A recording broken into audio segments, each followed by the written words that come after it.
When we think about the games that defined the Xbox 360, it's easy to remember the big ones. Narrative giants like Mass Effect, BioShock, Fable, and Oblivion. Multiplayer juggernauts like Halo and Gears of War. And even some weird experiments like Viva Pinata or Banjo-Kazooie Nuts and Bolts. But while AAA studios were shipping massive, expensive blockbusters, something else was quietly happening in the background. Xbox Live Arcade.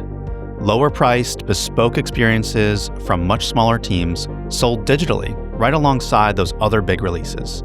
Yet somehow they didn't compete with them. They coexisted. And in doing so, Xbox Live Arcade for the Xbox 360 helped shape modern indie gaming in a way consoles, or really any system, hadn't seen before.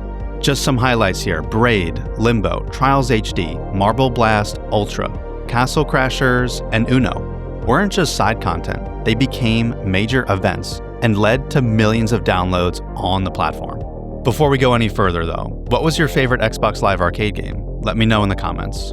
Also, if you're new here, my name is Paul, this is Load and Behold. Please consider subscribing. It really helps grow a small channel like mine. Alright, technically Xbox Live Arcade started on the original Xbox, but it didn't truly come into its own until the Xbox 360 era. And to understand why that matters, we need a little context. So what does an indie game even mean? For me personally, I view it as a bit of a flexible term, but traditionally it describes games made by smaller teams, often without the backing of a major publisher. Exactly when indie games began, though, is also debatable. Some people point all the way back to Space War in the 1960s. Others point to Pong, Tetris, or Miss Pac-Man. And honestly, everybody's kind of right. Early companies like Atari started small enough that, by today's standards, they'd practically be considered an indie studio. And when former Atari developers left to form Activision, the first independent third-party developer, it changed everything. Activision even had to take Atari to court just to legally publish games on Atari hardware. That ruling cracked open closed consoles. But while there were third-party developers through the 90s and early 2000s, small, truly indie studios could technically make console games. Just selling them was another story. Physical distribution was expensive, shelf space was limited, and competing for attention against massive publishers, or again, those other third-party publishers, was almost impossible. Meanwhile, PC gaming quietly became the home of grassroots indie development. Anyone with a computer, even though for a time they were very expensive, could indeed make a game. Books like Basic Computer Games taught people how, and in the early 90s, Doom is what changed everything. Not just because it's a great game, but because of how it was released. You could download a part of Doom for free, and then decide later if you wanted to buy the rest. Yes, sort of a demo, but also proof that digital distribution worked. But id Software also had something else up its sleeve.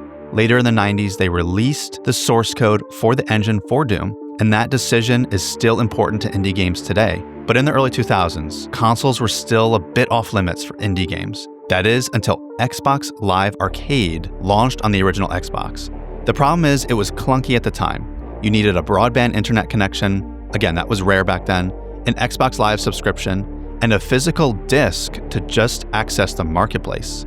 The library was really small too, and adoption was limited. But this is why the Xbox 360 changed everything in 2005. By that time, broadband adoption had exploded, and suddenly you had a unified digital storefront built directly into the console. You could buy indie games, rent movies, chat with friends, all from the same dashboard.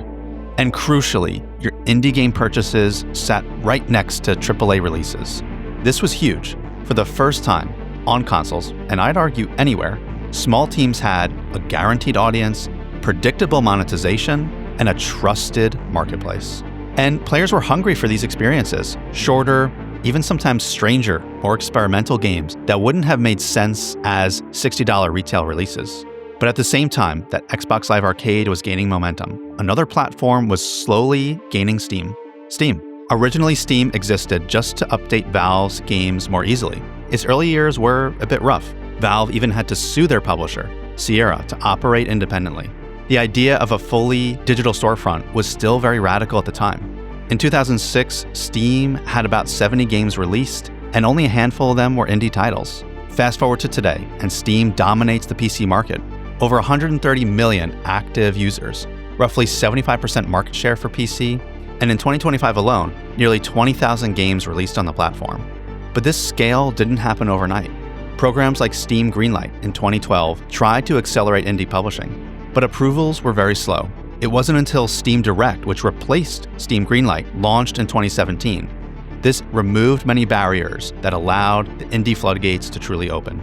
By that point, thousands of indie games were launching every year on Steam. But here's the key difference. Steam scaled indie games. Xbox Live Arcade legitimized them on consoles and created a curated experience. During its lifetime, Xbox Live Arcade released a little over 700 games. That's tiny compared to Steam, but its impact isn't about volume. Xbox Live Arcade proved digital console storefronts worked. Smaller games could thrive alongside blockbusters, and players wanted these smaller, focused indie experiences. Sony took years to catch up. Nintendo lagged behind even longer, with tight file size limits and difficult certification processes for the Nintendo Wii. And events like Summer of Arcade helped turn indie releases into actual moments, similar to what Greenlight did later on PC. Without Xbox Live Arcade, I genuinely don't think indie games would have exploded the way they did over the last 10 to 15 years. All right, we're going to get into the games in a second, but first I want to talk about Newgrounds. This was before Xbox Live Arcade, and even before Steam really took off. In the early 2000s, this website gave independent developers instant distribution to a huge audience, and most games were built in Flash, which encouraged small scope, fast iteration, and bold ideas. The developer of Super Meat Boy and The Binding of Isaac even released early versions of their game there, while the studio The Behemoth, creators of Alien Hominid and Castle Crashers, emerged directly from the Newgrounds community. All right, with all this in mind, let's take a look at some Xbox Live Arcade games, starting with Geometry Wars, a twin-stick shooter built around pure leaderboard obsession. Originally an Easter egg in Project Gotham Racing 2, it became one of the most iconic arcade shooters ever. Splosion Man, a puzzle platformer where movement is literally explosive. This game was weird, funny, and sold enough to launch a sequel, Miss Splosion Man. Toy Soldiers, one of my personal favorites, a World War I tower defense game played from the perspective of literal toys. The aesthetic alone sold it for me. Trials HD, one of my most played Xbox Live Arcade games. This was a physics-based time trial game where you would also compete with friends on leaderboards to get the best time. This game also had a level editor, which gave it a lot of longevity. PopCap was present too, Peggle and Plants vs. Zombies, two completely different games. One built as a simple puzzler, the other more tower defense focused. Castle Crashers, for me, this game ate up entire summers. Me and my friends in co-op playing this for hours and hours and hours. The game is also overflowing with personality and is simple enough to pick up and play, yet really hard to put down. One game I personally didn't own at the time, but I do think is important to talk about, is Uno. This was the first Xbox Live Arcade game to hit 1 million downloads. I think everybody was surprised about that. And it even supported Xbox Live webcams, so you could see your opponents. One other game I wanted to mention too is Pac-Man Championship Edition DX+, a mouthful of a name, but for me, revolutionized the original Pac-Man formula. I ended up actually hitting number 1 in the leaderboards for one of the tracks in particular. Super memorable experience. Another standout game that was an artistic experience in of itself was Limbo, a simple platformer with only a few button presses to make the game work, but a remarkable achievement too. Each one of these games and each one of these platforms could be a deep dive on its own. But for me, I wanted to take a look here and showcase why Xbox Live Arcade wasn't just a marketplace, it was a proof of concept. One that really showcased indie games and where they belonged on the world game stage. But that's enough from me. If you haven't already, let me know your favorite Xbox Live Arcade game in the comments. And as always, like and subscribe if you want to help the channel grow. See you in the next video.